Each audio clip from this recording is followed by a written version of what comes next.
अस्सलाम वालेकुम। खेलों की खबरों पर तबसरों और तस्दीयों से स्कोर के एक और प्रोग्राम के साथ सैयद याह्या हुसैनी आपकी खिदमत में हाजिर है। Pakistan cricket team ICC test championship में जनूबी अफ्रीका के साथ जनूबी अफ्रीका में 2 टेस्ट मैचों की सीरीज़ के बाद अब आईसीसी टेस्ट चैंपियनशिप 2023 से 25 के एडिशन में आखिरी होम सीरीज़ वेस्ट इंडीज़ के ख़िलाफ़ खेलने के लिए जा रही है।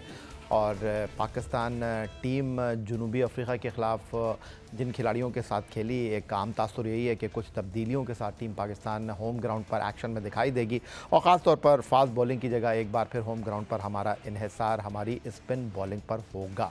आज के इस प्रोग्राम में गुफ्तगू के लिए हमारे साथ मौजूद हैं पाकिस्तान टेस्ट टीम के कप्तान शान मसूद, जिनसे हम गुफ्तगू करेंगे।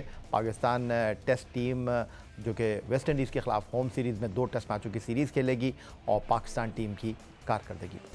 तो खुशामदीद कहेंगे पाकिस्तान टेस्ट टीम के जारिया मिजाज ओपनिंग बैट्समैन शान मसूद को। शान, सबसे पहले तो आपका बहुत शुक्रिया कि आपने स्टूडियो में हमें ज्वाइन किया और मेरा ख्याल है शुरुआत दौरे वेस्ट जनूबी अफ्रीका से ही कर लेते हैं। टीम पाकिस्तान जनूबी अफ्रीका के दौरे में मिली जुली कारकर्दगी रही, T20 सीरीज़ हारी, वनडे सीरीज़ जीती, टेस्ट सीरीज़ में जीतने का सुनहरी मौका मिला, लेकिन हम जीत के दरवाजे पर पहुंचकर जो है वो शिकस्त के गड़े में गिर गए। सेंचुरियन से ही शुरुआत कर लेते हैं। क्या कहेंगे शान, चूँकि एक लम्हे पर हमें ऐसा लगा कि मिठाई के डब्बे जो हैं वो बस खुलने की देर है, लेकिन फिर वो खुल नहीं पाए। जी याह्या भाई, बिल्कुल आपने ठीक कहा। आई थिंक सेंचुरियन एक ऐसा मौका था जहां हमने काफ़ी अच्छी क्रिकेट खेली और आई थिंक हम 3-4 बार ऐसी पोजीशंस में आए जहां हम मैच को ख़त्म कर सकते थे, अपनी तरफ ला सकते थे, चाहे वो बैटिंग थी चाहे वो बॉलिंग थी। आई थिंक उसमें फील्डिंग काफ़ी अच्छी हुई, मतलब छोटी जो हमने जो एज ए टीम बात करते हैं वो चीज़ें काफ़ी अच्छी की, लेकिन वही जब क्रूशल जो मोमेंट्स आए जिसमें मैच को हम क्लोज़ आउट कर सकते थे, स्पेशली एंड में जब 99 पे उनके 8 आउट कर दिए थे, वो से नहीं हो सका उस वक्त। और अनफॉर्चुनेटली जो चीज़ लग रही थी कि हमारी तरफ है वो उस वक्त साउथ अफ्रीका के फेवर में हो गई। शान, एक मरहले पर 98 फॉर 8 जनूबी अफ्रीका 148 वो चेस कर रहे थे और एक आम तासुर ये है कि उस वक्त कुछ एग्रेशन आना चाहिए था जो नहीं आ सका।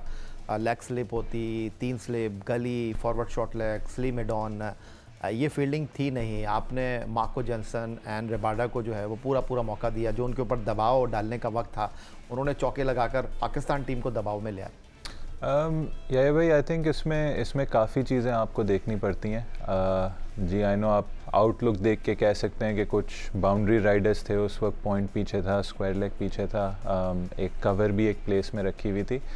काफ़ी चीज़ों को देखना होता है। एक तो जो फर्स्ट इनिंग्स हुई थी, फर्स्ट इनिंग्स में ही साउथ अफ्रीका की जो आखिरी 2 विकेटें थी उन्होंने 90 रन्स किए थे और उसमें हमारा लेसन ये था कि उसमें हम जब अटैक करने गए तो जब उन्होंने शॉट्स खेले तो उनको तेज़ी से रन्स मिले। आई थिंक सेंचुरियन ऐसा ग्राउंड है, काफ़ी छोटा ग्राउंड है, उस पर अगर कहीं भी गैप नज़र आए और वहाँ बॉल, मतलब इवन बैट्समैन अगर थोड़ा सा रोक के खेले वो बॉल चौके के लिए जा सकती है। तो हमें उस वक्त देखना था कि जो 49 रन्स थे, यैनसन एक प्रॉपर ऑलराउंडर हैं, रबाडा को आप एक टेल एंडर क्लासीफाई नहीं कर सकते। उन्होंने हमेशा बैटिंग की है और अपने बैट्समैनों का साथ दिया जब भी वो बैटिंग करने आए हैं।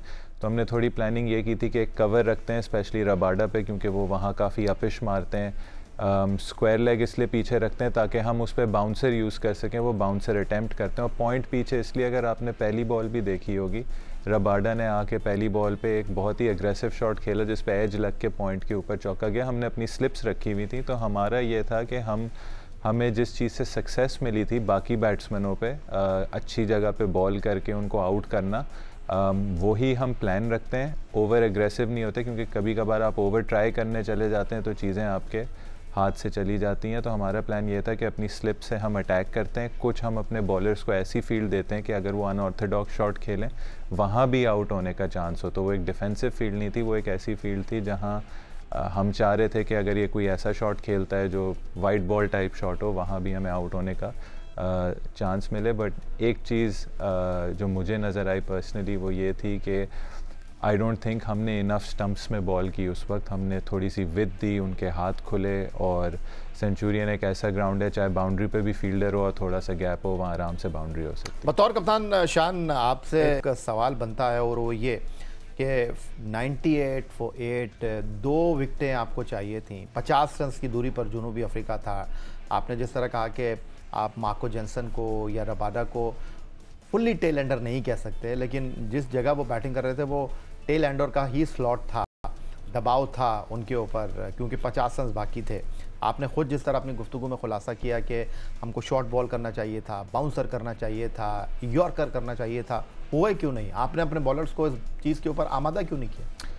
देखें, बिल्कुल बॉलर को इस चीज़ की रिस्पॉन्सिबिलिटी दी गई थी, और अगर आप देखें तो आई थिंक उस दिन अब्बास ने जो बॉलिंग की, आई थिंक वो एक कोई स्टैंड आउट स्पेल है जो मैंने अभी तक टेस्ट क्रिकेट में देखा है।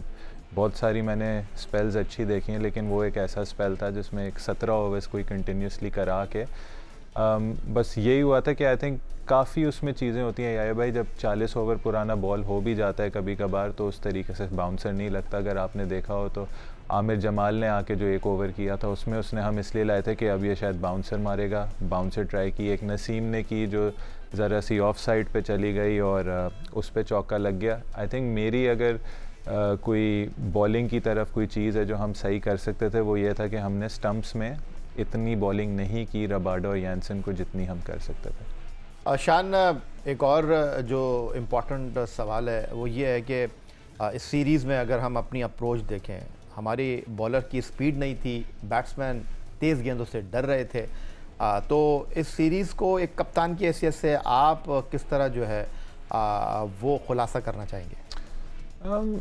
देखें, आई थिंक मेरे लिए जो आपने दोनों चीज़ें देखनी है। बहुत आसान होता है, हार में आपको सब कुछ बुरा लगने लगता है और जीत में आपको सब कुछ अच्छा लगना होता है।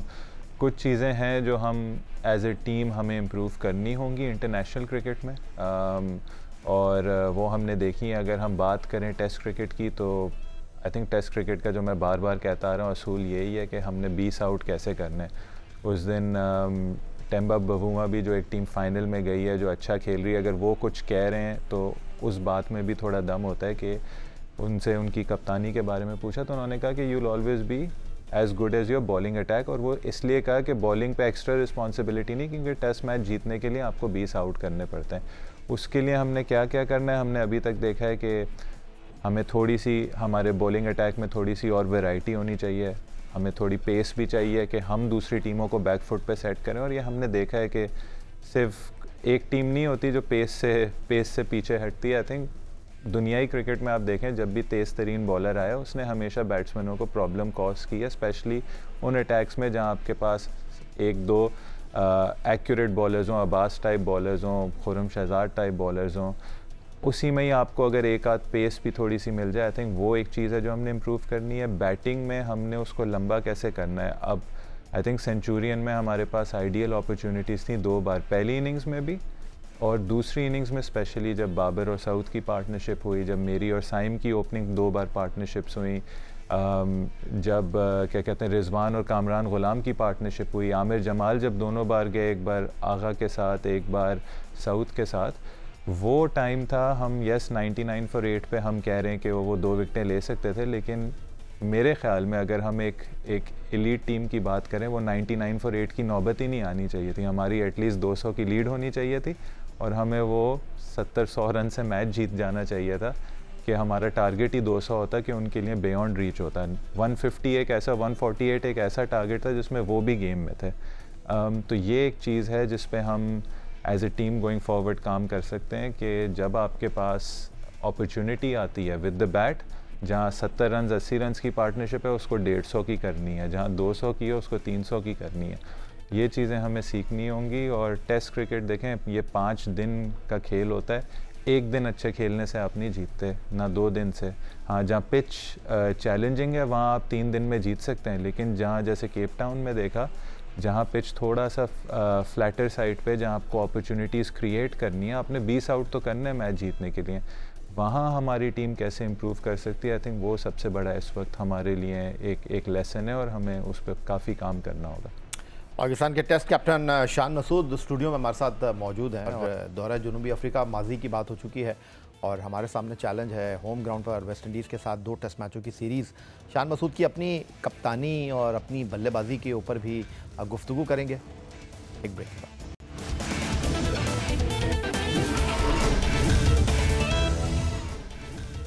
बहुत सारे लोग तैयार बैठे हुए थे शान का आखिरी टेस्ट मैच है, कप्तान की हैसियत से आखिरी टेस्ट इनिंग एक बल्लेबाज की हैसियत से न्यूलैंड्स केप टाउन में, लेकिन आपने सबको गलत साबित किया और 421 रन के खसारे में जब आप अपने साथी ओपनर साइम अयूब के ज़ख्मी होने के बाद बाबर के साथ इनिंग का आगाज़ करने आए तो ब्रिलियंट 141 आपने 45 आपने किए, 251 बॉल्स के ऊपर 17 चौके आपकी इनिंग्स में शामिल थे।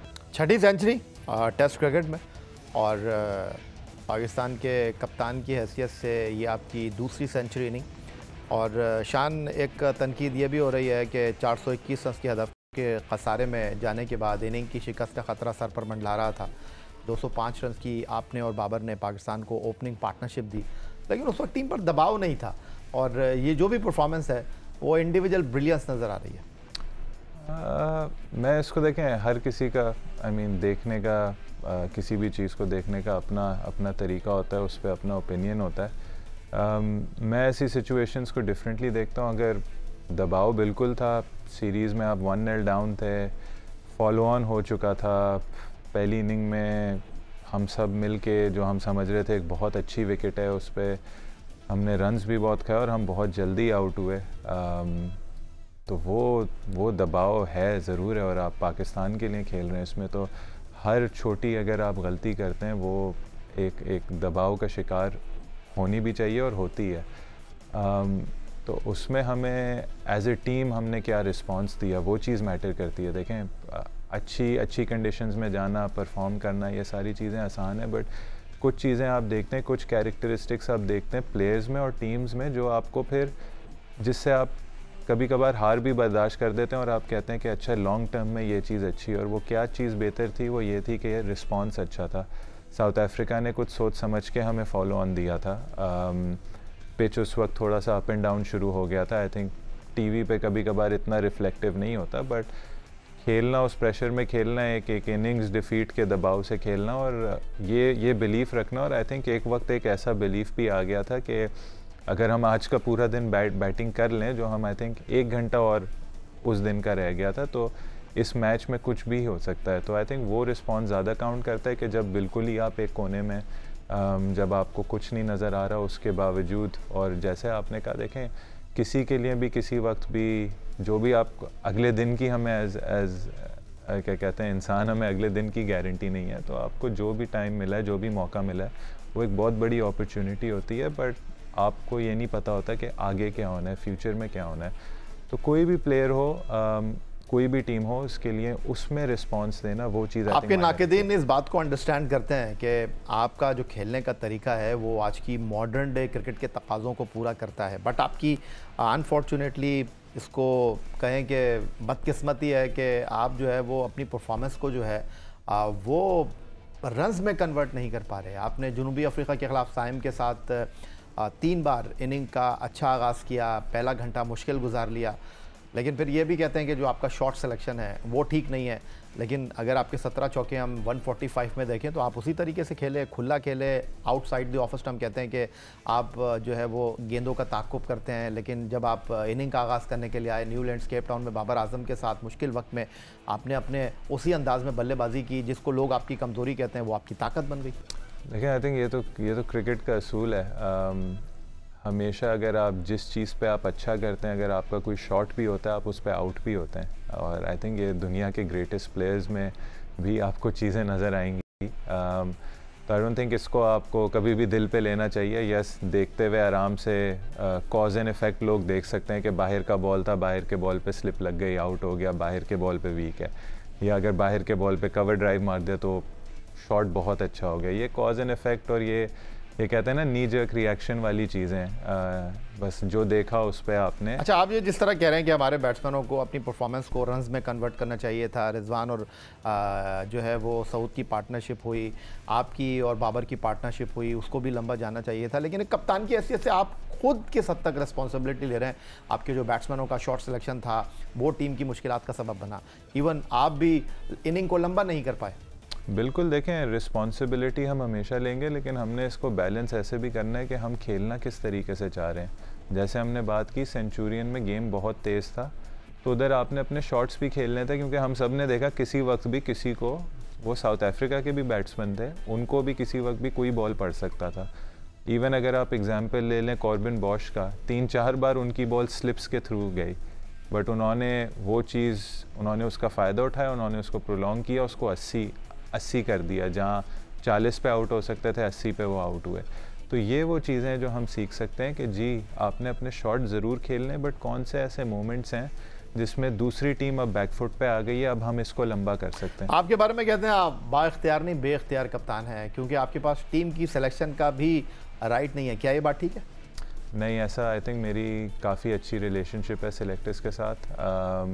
देखें अब चीज़ें चेंज होती हैं, डायनामिक्स चेंज होते हैं। जब ऑब्वियसली मैंने कैप्टनसी ली थी तब हफीज़ भाई थे, कोच थे, डायरेक्टर ऑफ क्रिकेट थे, सिलेक्शन में उस वक्त वहाब रियाज थे। फिर बाय द टाइम अगले 10 महीने बाद जब हमने अपनी नेक्स्ट सीरीज़ खेली तब जेसन गिलेस्पी आए, कोच का कैप्टन का क्या कहते हैं मेन से था सिलेक्शन उसमें।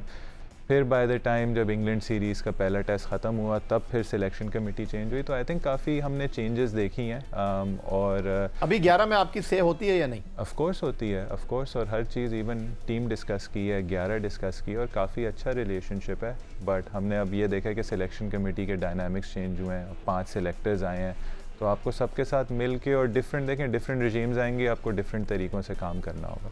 तो शान अब आ जाते हैं वेस्ट इंडीज़ के साथ 2 टेस्ट मैचों की होम सीरीज़ है, लेकिन उससे पहले मैं ये जानने की कोशिश करूँगा, एक आम देखने वाला सुनने वाला ये जानना चाहते हैं, जब न्यू लैंडस्केप टाउन में 421 रन के खसारे में आप बाबर के साथ इनिंग का आगाज़ करने जा रहे थे, किस हद तक आपके ऊपर दबाव था? क्योंकि आपके नाक़दीन ये कह रहे थे कि शान गया, शान की बैटिंग गई, शान की कप्तानी गई। आप क्या सोच रहे थे? क्या ये चीज़ें आपके जहन में थी कि ये आपके लिए मेक और ब्रेक वाली इनिंग है? नहीं, आप भी मुझे जानते हैं, मैंने पहले हमेशा चीज़ शेयर की है कि देखें जो मुझे मिलना है या जो टीम को मिलना है वो ज़रूर मिलेगा, बट मैंने कभी भी किसी चीज़ से मतलब इस तरीके से लगाव नहीं लगाया कि मेरी और बस मैंने इसके साथ मतलब होल्ड ऑन करना है किसी भी चीज़ के साथ, चाहे वो मेरी अपनी प्लेइंग पोजीशन हो, चाहे वो कप्तानी हो। आई थिंक इसकी रिस्पॉन्सिबिलिटी होती है, even as a player, as a batsman, as an opening batsman. इस सीरीज़ में मेरा रोल डिफरेंट था, मैं नंबर 3 पे खेलता हुआ आ रहा था, इस बार रोल मेरा एज एन ओपनिंग बैट्समैन था। तो हमेशा आपकी कोशिश ये होती है कि आप मोमेंट में रह के देखें, अगले दिन की कोई गारंटी नहीं है, इस दिन अभी मेरे से क्या रिक्वायरमेंट है, चाहे वो एज ए कैप्टन हो, चाहे वो एज अ प्लेयर हो। तो मैं कोशिश करता हूँ कि इवन जब फॉलो ऑन मतलब जब हम खेल रहे थे, जब मैं आउट हो गया था फॉलो ऑन से पहले, उसमें थॉट्स ये थे कि पहले टेस्ट में भी अच्छे स्टार्ट्स लिए, अच्छी बैटिंग की और आउट हो गया, इनिंग्स को लंबा नहीं कर रहा। तो मेरे हमेशा जो कोशिश थी वो ज़्यादातर इस पे थी कि इसको मैं बेहतर कैसे कर सकता हूँ, रादर देन कि मेरे पे ये दबाव है और ये चीज़ें हो सकती हैं। शान, थैंक यू वेरी मच। और वेस्ट इंडीज़ के ख़िलाफ़ 2 टेस्ट मैचों की जो होम सीरीज़ है उसके लिए आपके लिए हमारी और हमारी पूरी टीम की तरफ से नेक ख्वाहिशात। टीम पाकिस्तान अच्छा परफॉर्म करे, वेस्ट इंडीज़ के ख़िलाफ़ सीरीज़ को अच्छे नोट पर एंड करे और आप सीरीज़ में उम्दा कारकर्दगी का मुजाहरा करें। पाकिस्तान टेस्ट टीम के कैप्टन शान मसूद की गुफ्तगू आपने सुनी। यही आज का हमारा प्रोग्राम था। एक्स अकाउंट पर आप हमें फॉलो कर सकते हैं, ईमेल कर सकते हैं, अपनी राय से आगाह कर सकते हैं score@geo.tv पर। इस दुआ से उम्मीद इस तवक्को के साथ कि पाकिस्तान में खेल और खिलाड़ी तरक्की करते रहें। सैयद याहिया हुसैनी को स्कोर की पूरी टीम के साथ अगले प्रोग्राम तक के लिए इजाज़त दीजिए। अल्लाह हाफ़िज़।